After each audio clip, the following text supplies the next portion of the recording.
नमो भगवते तस्मै कृष्णायाद्भुतकर्मणे रूपनाम विभेदेन जगत्कीर्ति यो यतः सच्चिदानन्दरूपाय विश्वोत्पत्त्यादिहेतवे तापत्रयविनाशाय श्रीकृष्णाय वयं नमः। श्रीमद्भागवत महापुराण तृतीय स्कंध 14वां अध्याय दिति का गर्भधारण। श्री सुखदेव जी कहते हैं, राजन, प्रयोजनवश सूकर बने श्री हरि की कथा को मैत्री जी के मुख से सुनकर भी भक्ति व्रतधारी विदुर जी की पूर्ण तृप्ति न हुई।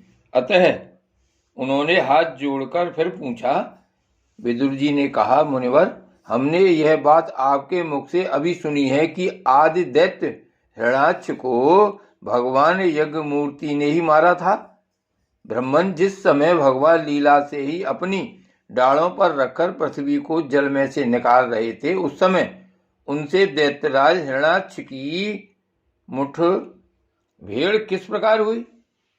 श्री मैत्री जी ने कहा, विदुर जी, तुम्हारा प्रश्न बड़ा ही सुंदर है, क्योंकि तुम श्री हरि की अवतार कथा के विषय में ही पूछ रहे हो, जो मनुष्यों के मृत्यु पास का छेदन करने वाली है। देखो, उत्तानपाद का पुत्र ध्रुव बालकपन में श्री नारद जी की सुनाई हुई हरि कथा के प्रभाव से ही मृत्यु के सिर पर पैर रखकर भगवान के परम पद पर आरूढ़ हो गया था। पूर्व काल में एक बार इसी बारहा भगवान और हिरण्याक्ष के युद्ध के विषय में देवताओं के प्रश्न करने पर देव श्री ब्रह्मा जी ने उन्हें यह इतिहास सुनाया था, और उसी के परंपरा से मैंने सुना है। विदुर जी, एक बार दक्ष की पुत्री दिति ने पुत्र प्राप्ति की इच्छा से कामातुर होकर सायंकाल के समय ही अपने पति मरीच नंदन कश्यप जी से प्रार्थना की। उस समय कश्यप जी खीर की आहुतियों द्वारा अग्निजिह्व भगवान यज्ञपति की आराधना कर सूर्यास्त का समय जान अग्निशाला में ध्यानस्थ होकर बैठे थे। दिति ने कहा, विद्वन, मतवाला हाथी जैसे केले के वृक्ष को मसल डालता है, उसी प्रकार यह प्रसिद्ध धनुर्धर कामदेव मुझ अबला पर जोर जताकर आपके लिए मुझे बेचैन कर रहा है। अपनी पुत्रवती सौतों की सुख समृद्धि को देखकर मैं ईर्षा की आग से जली जाती हूँ। अतः आप मुझ पर कृपा कीजिए, आपका कल्याण हो। जिनके गर्भ से आप जैसा पति पुत्र रूप से उत्पन्न होता है, वे ही स्त्रियां अपने पतियों से सम्मानिता समझी जाती हैं। उनका सुयश संसार में सर्वत्र फैल जाता है। हमारे पिता प्रजापति दक्ष का अपनी पुत्रियों पर बड़ा स्नेह था। एक बार उन्होंने हम सबको अलग अलग बुलाकर पूछा कि तुम किसे अपना पति बनाना चाहती हो। वे अपनी संतान की सब प्रकार की चिंता रखते थे। अतः हमारा भाव जानकर उन्होंने उनमें से हम 13 पुत्रियों को, जो आपके गुण स्वभाव के अनुरूप थीं, आपके साथ ब्याह दिया। अतः मंगल मूर्ते कमल नयन, आप मेरी इच्छा पूर्ण कीजिए, क्योंकि हे महत्तम, आप जैसे महापुरुषों के पास दीन जनों का आना निष्फल नहीं होता। विदुर जी, दिति कामदेव के वेग से अत्यंत बेचैन और बेबस हो रही थी। उसने इसी प्रकार बहुत सी बातें बनाते हुए दीन होकर कश्यप जी से प्रार्थना की। तब उन्होंने उसे सुमधुर वाणी से समझाते हुए कहा, भीरू, तुम्हारी इच्छा के अनुसार मैं अभी अभी तुम्हारा प्रिय अवश्य करूंगा। भला जिसके द्वारा अर्थ, धर्म और काम तीनों की सिद्धि होती है, अपनी ऐसी पत्नी की कामना कौन पूर्ण नहीं करेगा? जिस प्रकार जहाज पर चढ़कर मनुष्य महासागर को पार कर लेता है, उसी प्रकार गृहस्थाश्रमी दूसरे आश्रमों को आश्रय देता हुआ अपने आश्रम द्वारा स्वयं भी दुख समुद्र के पार हो जाता है। मानिनी, स्त्री को तो त्रिविध पुरुषार्थ की कामना वाले पुरुष का आधा मानिनी स्त्री को तो त्रिविध पुरुषार्थ की कामना वाले पुरुष का आधा अंग कहा गया है। उस पर अपनी गृहस्थी का भार डालकर पुरुष निश्चिंत होकर विचरता है। इंद्रिय रूप शत्रु अन्य आश्रम वालों के लिए अत्यंत दुर्जय हैं, किंतु जिस प्रकार किले का स्वामी सुगमता से ही लूटने वाले शत्रुओं को अपने अधीन कर लेता है, उसी प्रकार हम अपनी विवाहिता पत्नी का आश्रय लेकर इन इंद्रिय रूप शत्रुओं को सहज में ही जीत लेते हैं। गृहेश्वरी, तुम जैसी भार्या के उपकारों का बदला तो हम अथवा और कोई भी गुणग्राही पुरुष अपनी सारी उम्र में अथवा जन्मांतर में भी पूर्ण रूप से नहीं चुका सकते।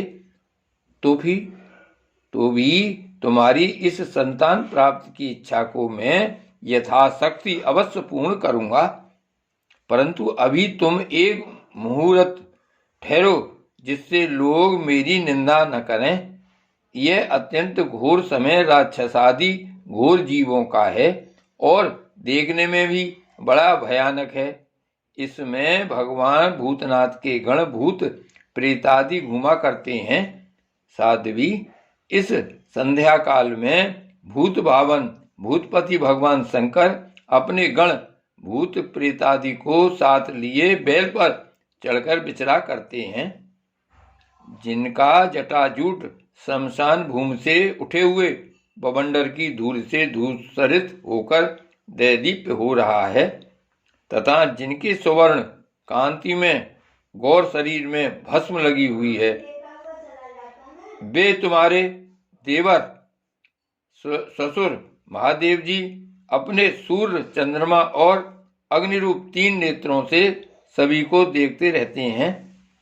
संसार में उनका कोई अपना या पराया नहीं है, न कोई अधिक आदरणीय और न निंदनीय ही है।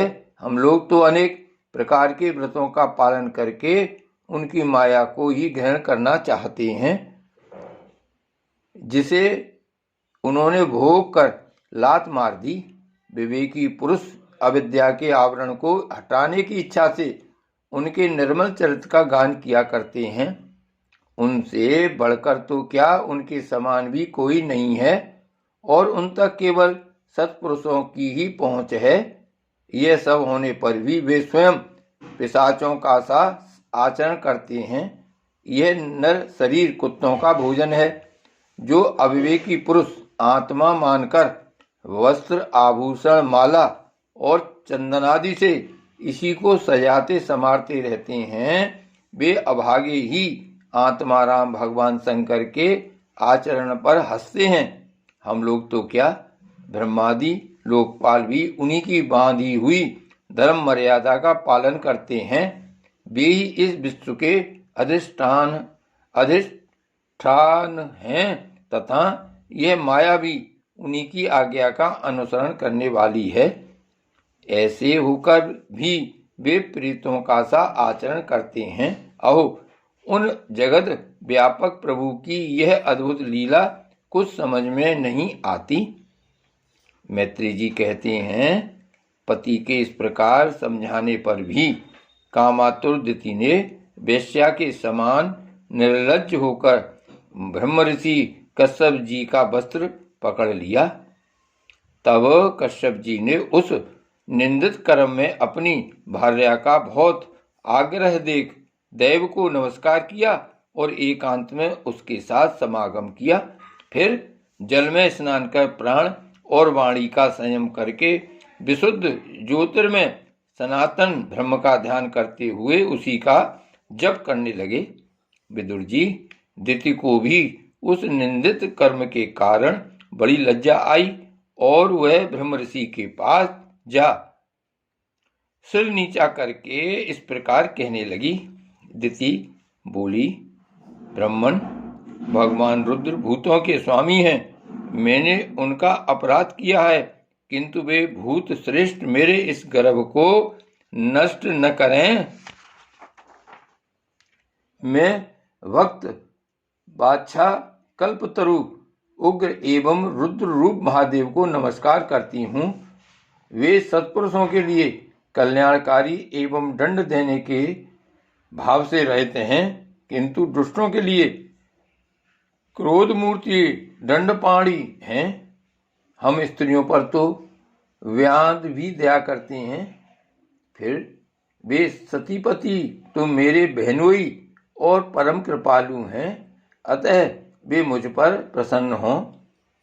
श्री मैत्री जी ने कहा, विदुर जी, प्रजापति कश्यप ने सायंकालीन संध्या बंदन आदि कर्म से निवृत्त होने पर देखा कि दिति थरथर कांपती हुई अपनी संतान की लौकिक और पारलौकिक उन्नति के लिए प्रार्थना कर रही है।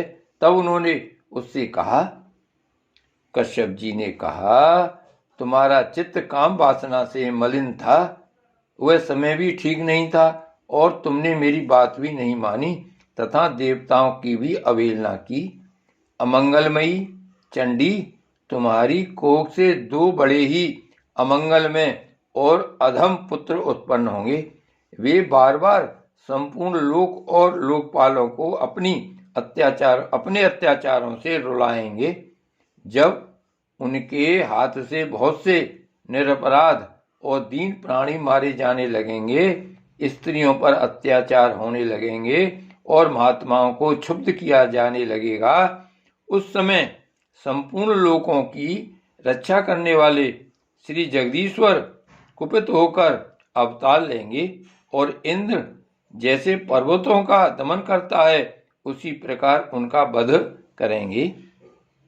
दिति ने कहा, प्रभु, यही मैं भी चाहती हूँ कि यदि मेरे पुत्रों का वध हो तो वह साक्षात भगवान चक्रपाणी के हाथ से ही हो, कुपित ब्राह्मणों के शाप आदि से न हो। जो जीव ब्राह्मणों के शाप से दग्ध अथवा प्राणियों को भय देने वाला होता है, वह किसी भी योनि में जाए, उस पर नारकी जीव भी दया नहीं करते। कश्यप जी ने कहा, देवी, तुमने अपने किए पर शोक और पश्चाताप प्रकट किया है। तुम्हें शीघ्र ही उचित अनुचित का विचार भी हो गया तथा भगवान विष्णु, शिव और मेरे प्रति भी तुम्हारा बहुत आदर जान पड़ता है।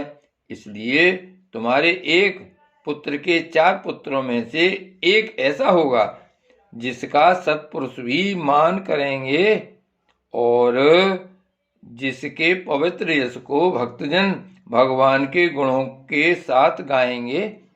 जिस प्रकार खोटे सोने को बार बार तपाकर शुद्ध किया जाता है, उसी प्रकार साधुजन आपके स्वभाव का अनुकरण करने के लिए निर्वैरता आदि उपायों से अपने अंतःकरण को शुद्ध करेंगे। जिनकी कृपा से उन्हीं का स्वरूप भूत यह जगत आनंदित होता है, वे स्वयं प्रकाश भगवान भी उसकी अनन्य भक्ति से संतुष्ट हो जाएंगे। दिति, वह बालक बड़ा ही भगवद भक्त, उदार हृदय, प्रभावशाली और महान पुरुषों का भी पूज्य होगा तथा प्रौढ़ भक्ति भाव से विशुद्ध और भावान्वित हुए अंतःकरण में श्री भगवान को स्थापित करके देहाभिमान को त्याग देगा। वह विषयों में अनासक्त, शीलवान, गुणों का भंडार तथा दूसरों की समृद्धि में सुख और दुख में दुख मानने वाला होगा। उसका कोई शत्रु न होगा तथा चंद्रमा जैसे ग्रीष्म ऋतु के ताप को हर लेता है, वैसे ही वह संसार के शोक को शांत करने वाला होगा।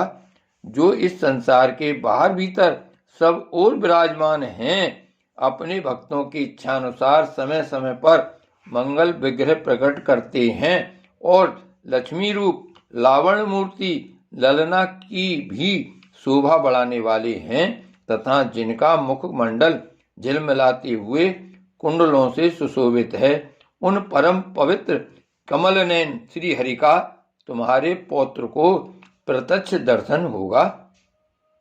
श्री मैत्रेय जी कहते हैं, विदुर जी, दिति ने जब सुना कि मेरा पौत्र भगवान का भक्त होगा तब उसे बड़ा आनंद हुआ तथा यह जानकर कि मेरे पुत्र साक्षात श्री हरि के हाथ से मारे जाएंगे उसे और भी अधिक उत्साह हुआ। श्री भागवत भगवान की जय। श्री वल्लभाधीश की जय।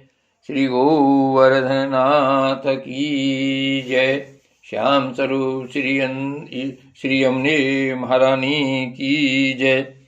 श्री गोकुलनाथ की जय। जय जय श्री गोकुलेश, जय जय श्री गोकुलेश।